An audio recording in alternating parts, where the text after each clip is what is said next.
The bitter Wyoming wind cut through Olivia Reed's woolen shawl as the last streaks of sunset disappeared behind the mountains. For 3 hours, she had stood at Whispering Pines Station, clutching a letter that promised reunion but delivered only heartache. The train had come and gone twice, and with each passing locomotive, her hope diminished like the fading daylight. December 1879 was proving to be the cruelest month she had ever known. Her fingers had long since gone numb, and tears froze on her cheeks before they could fall. The station was nearly deserted now, with only the station master sweeping up before closing for the night. He had cast sympathetic glances her way, but knew better than to intrude on a woman's disappointment. "Miss, we're closing up now." "Last train's gone for the night," he finally said, his voice gentle but firm. "Perhaps tomorrow." Olivia shook her head, the reality of her situation crashing down. "He's not coming," she whispered, more to herself than to the station master. 3 years of letters exchanged with Edward, promises of a future together, culminating in this final betrayal. "You'll catch your death standing out here," came a deep voice from behind her.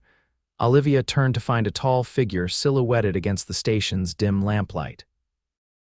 As he stepped forward, she could make out a weather-beaten face beneath a wide-brimmed hat. His sheepskin coat was dusted with snow, and his eyes were the color of a summer sky, a stark contrast to the winter darkness surrounding them. "My name's Hayes Zachary," he said, removing his hat. "I couldn't help but notice you've been waiting here since I passed through earlier today." His gaze fell to the crumpled letter in her hand. "Seems to me whoever you're waiting for isn't deserving of such loyalty." Olivia straightened her shoulders, pride temporarily overcoming her despair. "My arrangements are none of your concern, sir." The cowboy's lips curved into a smile that softened the hard planes of his face. "Maybe not, but no one should be left waiting in the cold."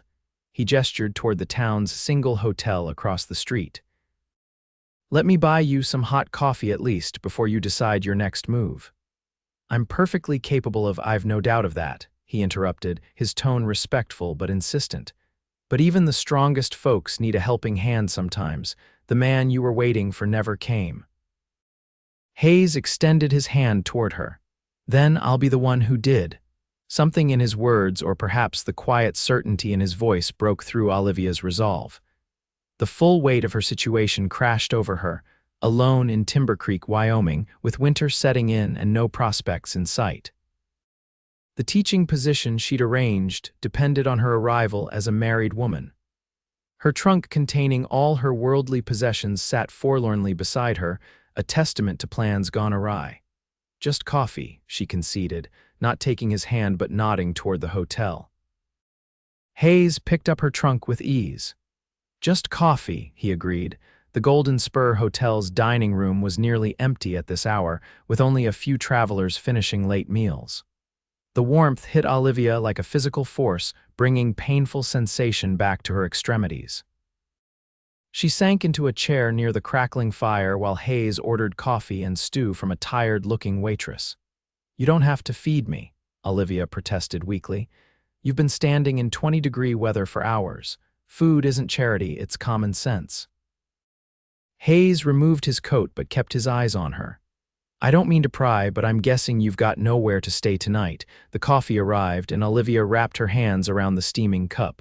"I had arrangements. That clearly fell through." The teaching position at the schoolhouse. When she looked up in surprise, Hayes continued, "Small town, news travels. The school board was expecting Mrs. Olivia Bennett, not Miss Reed." "You seem remarkably well informed about my affairs, Mr. Zachary." "Hayes," he corrected, "and like I said, small town." "I have a proposition for you if you're willing to hear it." Wariness crept into Olivia's expression. "I've had quite enough propositions, thank you." To her surprise, Hayes laughed, a warm, genuine sound. "Not that kind. I own the Triple Z Ranch about 10 miles outside of town. My sister has been running the household, but she's expecting her first child and moving to her husband's place in Cheyenne next week. I need someone to take over the cooking and housekeeping duties. It's honest work, good pay, and includes room and board." The waitress arrived with 2 bowls of stew, and Olivia used the interruption to consider his words. As a rancher, he likely had means. His manner was direct but not improper. Still, why would you offer employment to a complete stranger? Hayes stirred his stew thoughtfully. My mother taught me never to ignore someone in need when I had the means to help. Besides, anyone stubborn enough to stand in the Wyoming cold for 3 hours waiting on a man who didn't deserve her is someone I'd trust to see a job through. Olivia took a spoonful of stew, the rich flavor awakening her hunger. And what would your wife think of this arrangement? No wife. His reply was matter of fact. Just me, my foreman, and 3 ranch hands. My sister Hannah made sure things ran properly, but now, he shrugged. Olivia considered her options, which were admittedly few. The teaching position was lost without a husband. Her funds would not last more than a week at the hotel. Return passage to Boston would drain her savings and return her to a family that had made it clear they considered her a burden. I can cook reasonably well, she said slowly, and I'm no stranger to hard work. I'd pay $15 a month plus room and board, Hayes said. If it doesn't suit after a month, I'll pay your way to wherever you want to go next. It was a generous offer, possibly too generous. Why are you doing this, Mr. Zachary? Truly, his eyes met hers steady and clear. Because I've been stranded in the cold myself, Miss Reed, both the literal and figurative kind. He pushed his empty bowl aside. The offer stands until morning. I have business in town and will be staying here tonight. I leave at 9 tomorrow. You're welcome to join me or not. Hayes stood, placing payment for their meal on the table. Room 7 if you have questions. Otherwise, I'll be in the lobby at 9. He hesitated, then added, whatever you decide, I hope you find what you're looking for. With that, he nodded politely and left her alone with her thoughts. Olivia spent a restless night in the cheapest room the hotel offered. By morning, pragmatism had overcome pride. At precisely 9 o'clock, she stood in the lobby with her trunk, watching as Hayes negotiated with the clerk. Upon seeing her, a smile briefly crossed his face before he resumed his businesslike demeanor. Miss Reed, he acknowledged, I've settled your bill. My wagon is out front. The journey to Triple Z Ranch passed in companionable silence. Olivia took in the vast landscape, so different from Boston's crowded streets. Snow-covered plains stretched toward distant mountains, broken only by occasional stands of pine and rocky outcroppings. The cold was intense, but somehow cleaner than city winter crisp rather than damp. As they crested a hill, Hayes gestured toward a cluster of buildings nestled against a sheltered hillside. Home, he said simply. The main house was more substantial than Olivia had expected, a 2-story structure built from sturdy logs with a wide porch and multiple chimneys. Smoke curled from one, suggesting someone was already there. Nearby stood a large barn, bunkhouse, and several smaller outbuildings, all surrounded by corrals and fenced pastures where cattle huddled against the wind. A woman with Hayes's coloring emerged from the house as they approached, one hand supporting her visibly pregnant belly. You must be Miss Reed, she called, waving. I'm Hannah Zachary Mitchell. Come inside before you freeze. The house's interior was a pleasant surprise, spacious and well-appointed, with polished wooden floors covered by colorful rugs. A massive stone fireplace dominated the main room, with comfortable-looking furniture arranged around it. The kitchen was large and modern by frontier standards, with a cast-iron cookstove, pump at the sink, and well-stocked pantry. I've kept things running as best I could, Hannah explained, showing Olivia through the house. Hayes has built something special here, and I didn't want to leave him in the lurch when Thomas and I decided to move to Cheyenne. She patted her belly affectionately. But this little one has other ideas about my abilities lately. Hayes carried Olivia's trunk upstairs to a pleasant bedroom with its own small stove and a window overlooking the valley. This would be your room, he said, setting down her belongings. Hannah's is across the hall until she leaves next week. Mine's at the end. The hands stay in the bunkhouse except for meals. Olivia ran her hand over the patchwork quilt covering the bed. It's lovely, she admitted. Far nicer than I expected. My parents taught me that just because we live far from civilization doesn't mean we have to live like savages, Hayes replied. My father built this place for my mother who came from back east. She missed her comforts, so he did what he could to provide them. Over the next few days, Hannah showed Olivia the rhythms of ranch life when meals were expected, how the pantry and cold storage were organized, which ranch hands had particular preferences or allergies. Despite her advanced pregnancy, Hannah was energetic and good-humored, filling the silences with stories about growing up on the ranch. Hayes was always the serious one, she confided one evening as they prepared dinner. Even as a boy, he carried the weight of the world. After our parents died in '73, influenza took them both in the same week. He threw himself into making the ranch successful. I don't think he's taken a day off since. Olivia glanced out the window where Hayes was visible in the barnyard, deep in conversation with an older man she'd learned was Miguel, the ranch foreman. He seems competent, Hannah's laugh was knowing. He's that certainly, but there's more to my brother than competence.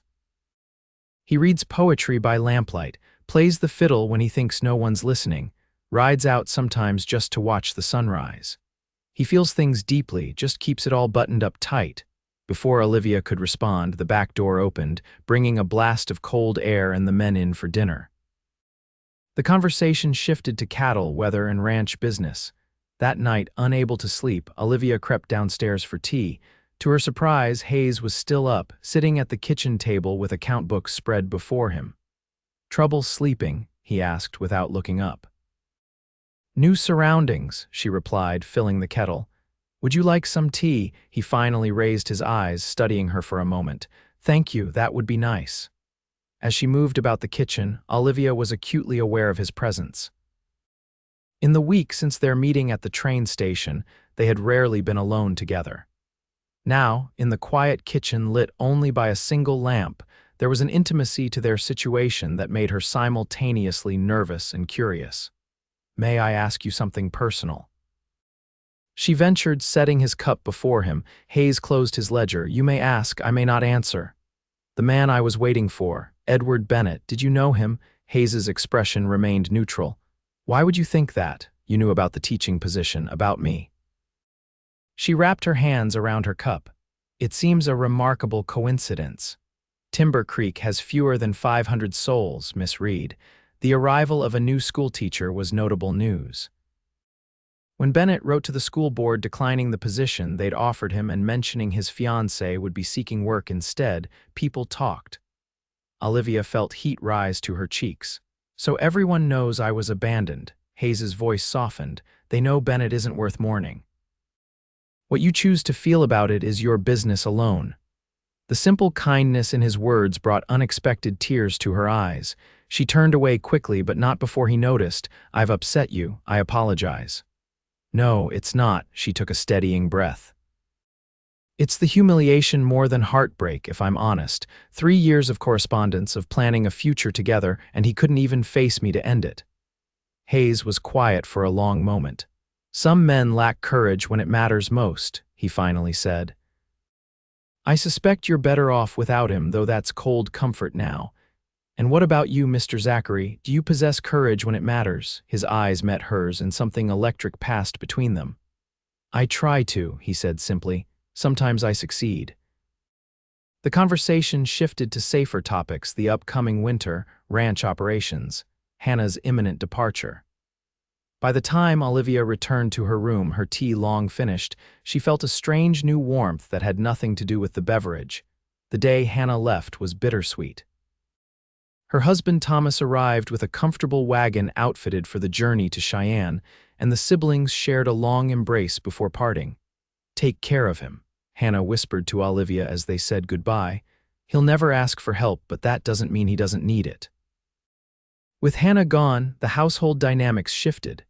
Meals became quieter affairs, with Hayes often lost in thought. Olivia found herself trying to draw him out, asking questions about ranching that she knew would prompt more than one-word answers. December deepened toward Christmas, bringing heavier snows and bitter cold. Ranch work continued regardless of weather, with the men often returning frostbitten and exhausted from tending the cattle. Olivia took to having hot coffee ready when they came in. and always made sure Hayes's study was warm when he retreated there in the evenings. One particularly harsh afternoon, Hayes and Miguel returned supporting one of the younger hands between them. The man, barely 20 and new to ranch work, had fallen into an icy creek while checking fence lines. His clothes were frozen to his skin, his lips blue with cold. Olivia sprang into action, stoking the fire to blazing and putting kettles of water on to heat. Together, she and Hayes cut away the young man's clothes and wrapped him in warmed blankets while Miguel prepared a medicinal tea with whiskey. "Will he be all right?" Olivia asked as they worked side by side. Hayes's face was grim. "If we can get him warm enough, yes. But it's touch and go with exposure." Through the night, they took turns sitting with young Daniel, ensuring he stayed warm and that his temperature rose gradually. By morning, the crisis had passed and he was sleeping normally, though he would be weak for days. As dawn broke, Olivia found Hayes on the porch, exhaustion evident in the slump of his shoulders. "You should rest," she said, joining him. "You've been up all night." "So have you," he countered, but there was no edge to his words. "You were remarkable in there." Most women would have panicked or swooned at the sight. Olivia snorted softly. "I'm not most women, Mr. Zachary. My father was a doctor. I grew up assisting him." Hayes turned to look at her fully, as if seeing her in a new light. "You continue to surprise me, Miss Reed." "Olivia," she corrected.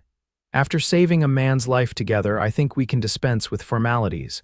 A small smile touched his lips. "Olivia," he agreed, "and I'm Hayes, as I've been telling you for weeks." They stood together in companionable silence, watching the sun turn the snow-covered landscape into a sea of diamonds. Without conscious thought, Olivia found herself leaning slightly against his solid warmth.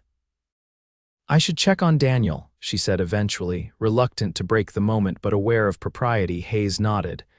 "And I have a ranch to run, but tonight," he hesitated. "Would you join me for dinner, not in the dining room with the men, but perhaps in my study? I'd like to talk without interruption for once." Something in his tone made Olivia's heart beat faster. "I'd like that." The rest of the day passed in a blur of activity, tending to Daniel, preparing meals, and handling the usual household chores. By evening, Olivia found herself unusually nervous as she changed into her best dress, a deep green wool that brought out the amber highlights in her chestnut hair. Hayes's study was transformed when she entered it that evening. The usual papers and maps were cleared away, replaced by a small table set for two. A fire blazed in the hearth and several oil lamps cast a warm glow over the room. Hayes himself had changed into clean clothes, his hair still damp from washing. "You look beautiful," he said simply as she entered. The meal was simple but well-prepared venison stew that had been simmering all day, fresh bread that Olivia had baked that morning, and a bottle of wine that Hayes admitted he'd been saving for a special occasion. "And what makes this evening special?" Olivia asked, taking a sip of the ruby liquid. Hayes contemplated his glass. "Truthfully, I've wanted to know you better since that first night at the train station, but circumstances and propriety have kept us at a distance." He met her gaze directly. "I find myself thinking about you at odd moments during the day. Wondering what you're doing, what you're thinking." The frankness of his admission took her breath away. I've had similar thoughts," she confessed. "Have you?" His voice was quiet, almost hopeful. "Yes, though I've tried not to. It seems disloyal somehow." Hayes set down his glass. "To Bennett." When she nodded, he continued gently, "The man who left you waiting in the cold doesn't deserve your loyalty, Olivia. My head knows that. My heart is taking longer to accept it." She traced the rim of her glass. "I gave 3 years of my life to the idea of him, to building a future together. I left my family, my home, everything familiar because I believed in that future. And now I'm trying to imagine a different future, one I never planned for." Hayes reached across the table, his fingers stopping just short of hers. Could that future include someone else? Eventually, the question hung between them, charged with possibility. Before Olivia could answer, a commotion erupted outside, shouting men and pounding hooves. Hayes was on his feet instantly, reaching for his coat and gun belt. "Stay here," he ordered, all tenderness gone from his voice, replaced by command. Naturally, Olivia followed him to the porch where several riders were dismounting, their horses lathered despite the cold. Miguel was already speaking rapidly with the leader, a grim-faced man Olivia had never seen before. "What's happening?" Hayes demanded, joining them. "Rustlers," the stranger replied. "Hit the Johnson place last night, took most of their herd and burned the barn." "Old man Johnson's dead, his son badly wounded." Hayes's expression hardened. "Where's the sheriff? Forming a posse in town, but they won't move till morning. We're not waiting. Those bastards are headed toward the territorial line. Once they cross it, they're as good as gone," Hayes finished. He turned to Miguel. "Get the men ready, full ammunition, 3 days' provisions." To Olivia, who had followed despite his instructions, he added, "I have to go." "Of course you do," she said, understanding the gravity of the situation. "I'll prepare food for you to take." The next hour was a flurry of activity as men prepared to ride out. Olivia worked alongside the cook from the bunkhouse, packing supplies and filling canteens. Just before the men mounted up, Hayes pulled her aside. "I don't know when I'll be back." "Days, possibly longer if we have to track them far." His eyes searched hers. "Will you be all right here alone?" "I won't be alone. Daniel is still recovering and Cook will be here." She managed a small smile. "We were in the middle of an important conversation." "I expect you to return so we can finish it." Something flickered in Hayes's eyes, determination, perhaps, or something deeper. "Count on it," he said, and before she could react, he bent and pressed his lips to hers in a brief, fierce kiss. Then he was gone, swinging up onto his horse and leading the men out into the night. The next days were the longest of Olivia's life. She threw herself into work cleaning, baking, mending anything to keep her mind off the dangers Hayes might be facing. Daniel recovered enough to move back to the bunkhouse, though he was still too weak for ranch work. He shared what little news came: reports of the posse sighting the rustlers, of a gunfight near the territorial border, but nothing definitive about Hayes or his men. On the 5th day, with snow falling heavily outside, Olivia was startled by a pounding at the door. Her heart leapt, hoping for Hayes, but instead she found a young boy, barely 12, half frozen on the porch. "Message from town," he gasped as she pulled him inside. "Doc Parker says to prepare." "They're bringing in wounded." "Who's wounded?" Olivia demanded, fear clutching at her throat. "Is it Hayes, Mr. Zachary?" The boy shook his head. "Don't know names, madam, just that there was a big fight with the rustlers, several men shot. They're bringing them here cause it's closer than town with this storm coming." Olivia wasted no time. She sent the boy to the bunkhouse to alert Cook and Daniel, then began transforming the dining room into a makeshift infirmary. She set water to boil, gathered clean linens, and laid out what medical supplies the ranch had on hand. Hours later, as dusk was falling, wagons arrived through the swirling snow. Men carried the wounded inside 3 ranch hands from neighboring properties, and to Olivia's horror, Miguel, the Z foreman. His face was gray with pain, blood soaking the bandages wrapped around his chest. "Where is Hayes?" she asked as they settled Miguel on a makeshift bed. "Still out there," one of the men grunted. "Wouldn't leave till all the rustlers were accounted for. Sent us ahead with the wounded." Dr. Parker arrived shortly after, having followed the wagons from town. Together, he and Olivia worked through the night, tending injuries, changing bandages, and administering medicines. Miguel's wound was the most serious. A bullet had narrowly missed his heart, lodging instead in his shoulder. The doctor removed it while Olivia assisted, her father's training coming back to her as if no time had passed. By morning, all 4 wounded men were stable, though Miguel remained unconscious. The storm had intensified, howling around the house and drifting snow against the windows. There was no word from Hayes. "He'll come back," Daniel assured her, having insisted on helping despite his own weakness. "Hayes Zachary doesn't break promises." Olivia nodded, not trusting herself to speak. She hadn't realized until now how deeply her feelings for Hayes had grown in the short time they'd known each other. The thought of losing him was unbearable. 3 more days passed. The wounded improved steadily under her care. Dr. Parker returned to town once the trails were passable, leaving Olivia with instructions and medicines. Still no word came from Hayes. On the night of the 8th day since Hayes had left, Olivia sat alone by the fire in his study, a book open but unread in her lap. The wind had died down, leaving an eerie silence broken only by the occasional pop of burning wood. When hoofbeats sounded in the yard, she thought at first she had imagined them, but then came voices, the creak of the porch steps, and finally, the door opening. Olivia was on her feet instantly, rushing to the entryway. Hayes stood there, snow melting on his coat, his face haggard with exhaustion and sporting several days' growth of beard. A cut ran along his cheekbone, and he held himself stiffly, as if nursing unseen injuries. But he was alive, blessedly alive. "You're here," she breathed, wanting to throw herself into his arms but hesitating at the sight of his condition.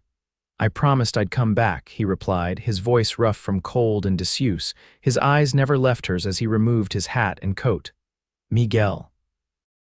"Recovering, all the wounded are stable now." She stepped closer, reaching up to touch the cut on his face. "You're hurt." Hayes caught her hand, pressing it against his cheek. "Nothing serious, we got them all the rustlers, recovered most of the stolen cattle too." He swayed slightly, fatigue evident in every line of his body. "I haven't slept in 2 days." Olivia slipped under his arm, supporting him. "Come, you need rest." She guided him upstairs to his bedroom, where she helped him remove his boots and outer clothing. Hayes was too exhausted to protest or feel embarrassment as she examined his injuries, mostly cuts and bruises, though a nasty gash on his side had been inexpertly bandaged. "This needs proper cleaning," she said, professional concern temporarily overriding other emotions. Hayes nodded, his eyes already closing. "Tomorrow, just needs sleep now." Olivia pulled the covers over him, then hesitated. She should leave, return to her own room. Instead, she found herself settling into the chair beside his bed, unwilling to let him out of her sight just yet. "Stay," Hayes murmured, already half asleep. "Please." So she stayed, watching over him as he slept, her heart full of emotions she was only beginning to understand. Morning found her still in the chair, stiff and cold but oddly content. Hayes was awake, watching her with an expression that made her breath catch. "You stayed," he said softly. "You asked me to." He shifted, wincing slightly. "I need to clean up. I must look and smell terrible." Olivia smiled. "You've certainly looked better." "Let me check your wounds first, then you can bathe." The gash in his side was her main concern, deep enough to need stitches, though it was beginning to heal on its own. After cleaning and rebandaging it, she left him to bathe and change while she prepared a simple breakfast. When Hayes joined her in the kitchen, freshly shaved and wearing clean clothes, he looked more like himself, though still tired around the eyes. They ate in comfortable silence until Hayes finally spoke. "I had a lot of time to think while we were tracking those rustlers, about what matters. About what I want." He set down his coffee cup. "We were in the middle of a conversation when I left. I'd like to continue it, if you're willing." Olivia felt heat rise to her cheeks. "I remember. I asked if your future could include someone else, eventually." His gaze held hers. "I should have been more direct. Could it include me?" The directness of the question took her breath away. "Hayes, we've known each other barely a month, and in that month I've learned more about you than most men learn about their wives in years." He reached across the table, taking her hand. "I know you're brave and kind, intelligent and capable, stubborn when it matters." A smile touched his lips. "Beautiful in ways that have nothing to do with your appearance, though you're certainly that as well." Olivia's heart hammered in her chest. "And what do I know about you?" "That I'm stubborn too, that I value honesty and hard work, that I've built something here I'm proud of." His thumb traced circles on her palm. "That I haven't felt this way about anyone before, and it terrifies and exhilarates me in equal measure." "I was engaged to another man less than a month ago," she reminded him, though her voice lacked conviction. "A man who never knew your worth." Hayes's expression was earnest. "I'm not asking for promises today, Olivia, just possibility. Permission to court you properly, to show you what kind of future we might build together." The sincerity in his eyes undid her. "Yes," she whispered, "I'd like that very much." His smile was like sunrise breaking over the mountains. Before either could say more, a knock at the back door interrupted them. "Cook." coming to report that Miguel was awake and asking for Hayes. Reality intruded, then wounded men to tend, ranch operations to oversee, 100 daily tasks demanding attention. But as they moved through their duties, something had fundamentally changed between them. Touches lingered, glances held meaning. Conversations flowed more easily. In the weeks that followed, Hayes courted Olivia with a thoroughness that revealed his methodical nature. He took her riding across the ranch lands, showing her favorite spots he'd discovered over the years, a hidden waterfall now frozen into fantastic ice sculptures, a grove of ancient cottonwoods that sheltered deer, a high ridge where eagles nested in spring. They read together in the evenings, discovering shared tastes in literature. Hayes taught her to shoot, insisting that any woman living on a frontier ranch should know how to defend herself. Olivia shared stories of her childhood in Boston, of assisting her father with patience, of dreams she'd once had of becoming a doctor herself. As January turned to February, and then March began to hint at spring, their bond deepened. The ranch hands exchanged knowing looks when the boss lingered over breakfast, or when Miss Reed's laughter could be heard from the study where they sat talking late into the night. Miguel, recovered enough to resume light duties, cornered Olivia one afternoon as she hung laundry to dry. "The boss is different since you came," he said without preamble. "Happier, more at peace." Olivia smoothed a shirt against the line. "Is that your way of giving approval, Miguel?" The foreman's weathered face creased in a rare smile. "Hayes saved my life when we first met, pulled me from a burning building in Laramie when everyone else had given up. I've been with him 15 years since. Never seen him look at anyone the way he looks at you." Before she could respond, he tipped his hat and walked away, leaving her to contemplate his words. That evening, Hayes asked if she would accompany him on a ride the next day. "There's something I want to show you," he said, a strange nervousness in his manner. They set out at dawn, Hayes leading the way up trails Olivia hadn't seen before. The morning was crisp but held the promise of warmth later, one of those early spring days where winter grudgingly releases its grip. After an hour's ride, they crested a hill to find a small cabin nestled in a protected valley, smoke rising from its chimney. "What is this place?" Olivia asked as they dismounted. Hayes took her hand, leading her toward the cabin. "My father built it as a line shack, initially a place for the men to stay when working this section of the ranch. After my mother died, he came here when he needed solitude. I've kept it up over the years, done some improvements."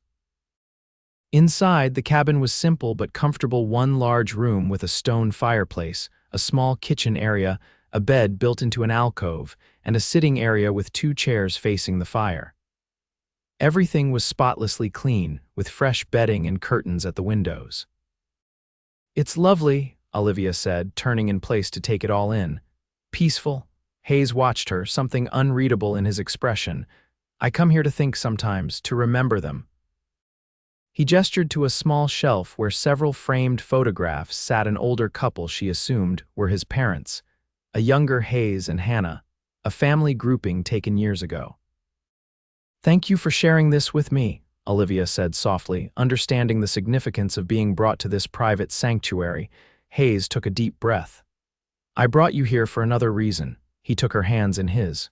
"Olivia, these past months have been the happiest of my life. I know it's been a short time and you came here under difficult circumstances, but I've never been more certain of anything than I am of my feelings for you." Olivia's heart began to race as Hayes dropped to one knee before her. "I love you," he said simply. "I want to build a life with you, not as my housekeeper, but as my wife, my partner in everything. I'll understand if you need more time, but I couldn't wait another day to ask." From his pocket, he produced a small box. Inside lay a ring, a simple gold band set with a pearl surrounded by tiny diamonds. "It was my mother's," he explained. "Olivia Reed, will you marry me?" Tears filled Olivia's eyes as emotions overwhelmed her. 6 months ago, she had left Boston with such different expectations, so certain of her path. Then came the crushing disappointment at Whispering Pines Station, the man who never arrived, and in his place, this man who had shown her what true caring looked like. Yes, she whispered, then more firmly, yes, Hayes, I love you, and yes, I'll marry you. The joy that transformed his face was something Olivia knew she would remember for the rest of her life. Hayes slipped the ring onto her finger, then stood to pull her into his arms, his kiss conveying all the emotion words couldn't express. They spent the day at the cabin, talking about their future, making plans. Hayes wanted a small wedding soon if she was agreeable. Olivia, with no family to consider and no desire to wait, happily concurred. They would be married at the ranch, with the hands and neighbors as witnesses. Hannah would come from Cheyenne with her husband and new baby. Life would continue much as it had been, but with Olivia as Hayes's wife rather than his employee. As afternoon lengthened toward evening, they reluctantly prepared to return to the main house. Just as they were about to leave, Hayes pulled Olivia close once more. "I've been thinking about that night at the train station," he said, his arms warm around her. "How fate or providence or simple bad luck brought us together." Olivia rested her head against his chest, listening to the steady beat of his heart. "I was so angry that night, so hurt and humiliated." "And cold," Hayes added with a small smile. "Don't forget cold." She looked up at him, returning his smile. "Yes, very cold, and then there you were, offering help to a stranger. The best decision I ever made." He brushed a strand of hair from her face. "You waited in the cold for a man who never came. I'm eternally grateful I was the one who did." "So am I," Olivia replied, rising on tiptoes to kiss him. "So am I." Their wedding took place on a perfect April morning, with the mountains still snow-capped but wildflowers beginning to dot the meadows. Hannah, radiant with motherhood, stood beside her brother, holding her infant son. Miguel, fully recovered, gave Olivia away in place of her absent father. The ceremony was brief but meaningful, with Hayes and Olivia exchanging vows they had written themselves. "I promise to be your shelter in every storm," Hayes said, his voice carrying across the assembled guests. "To walk beside you in good times and bad, to honor your strength and support your dreams, to love you faithfully all the days of my life." Olivia, her eyes shining with tears, responded, "I promise to be your partner in all things, to face whatever comes with courage and faith, to build our home with love, to cherish the gift that brought us together, and to love you completely today and always." The celebration afterward lasted well into the night, with food and music and dancing in the barn cleared for the occasion. As evening fell, Hayes led his bride away from the festivities, back to the main house where their new life together would begin. Later, as they lay together in the quiet of their bedroom, Olivia traced the lines of Hayes's face with gentle fingers. "Happy?" he asked, capturing her hand to kiss her palm. "Completely," she assured him, "though I was thinking about something Miguel said months ago." "Oh." "He told me you saved his life once, pulled him from a burning building when everyone else had given up." She propped herself on one elbow to look at him. "You never mentioned that." Hayes shrugged, a gesture she was coming to recognize as his way of dismissing his own accomplishments. "It was a long time ago, anyone would have done the same. But they didn't. You did." She pressed a kiss to his shoulder. "You have a habit of rescuing people, it seems." "Only the ones worth saving," he replied with a smile that made her heart flutter. "And you, Mrs. Zachary, were definitely worth saving." The years that followed brought challenges and joys in equal measure. Their first winter as a married couple was particularly harsh, with blizzards that threatened the herds and tested even Hayes's experience. But they weathered it together, Olivia proving herself as capable in crisis as her husband. Spring brought renewal, calving season kept everyone busy from dawn to dusk, but also filled the ranch with new life. Olivia discovered she was expecting their first child, news that left Hayes alternately elated and terrified. "What if I'm not good at being a father?" he worried late one night. Olivia took his hand and placed it on her growing belly. "You're good at everything you truly care about," she told him. "And I've never seen you care about anything as much as you already care about this child." Their daughter, Eleanor Grace, was born on a snowy December night, almost exactly 2 years after Olivia had stood waiting at Whispering Pines Station. She had Hayes's blue eyes and Olivia's determined chin, a combination that would prove both delightful and challenging as she grew. 3 more children followed over the years, 2 boys, and another girl filling the big ranch house with laughter and occasional chaos. Hayes proved to be a devoted father, teaching his children to ride almost before they could walk, reading to them nightly, and treating even their smallest concerns with serious attention. The Triple Z prospered under their joint stewardship. Hayes's practical knowledge combined with Olivia's head for figures made them formidable business partners.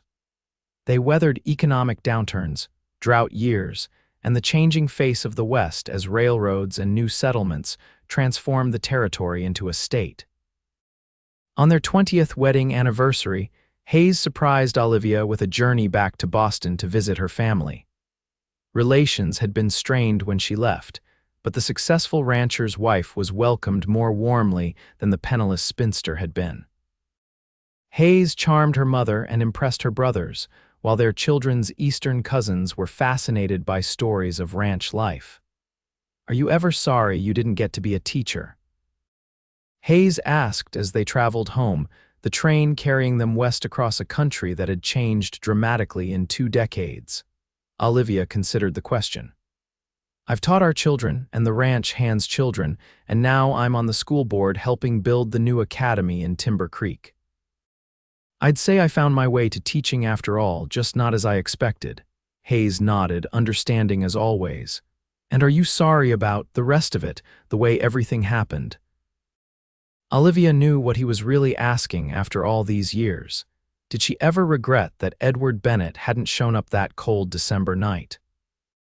She reached across to take his hand, the same hand that had offered help to a stranger, that had held hers through childbirths and illnesses, celebrations and sorrows, that had built a home and a life she cherished. "Not for a single moment," she said with absolute conviction. "Everything led exactly where it was meant to you, to us, to this life we've made together." Hayes's smile was tender, the lines at the corners of his eyes deepening with the expression she loved so well. "I thank God every day for the man who didn't come," he said softly.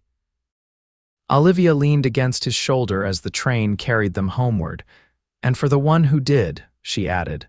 "Always for the one who did."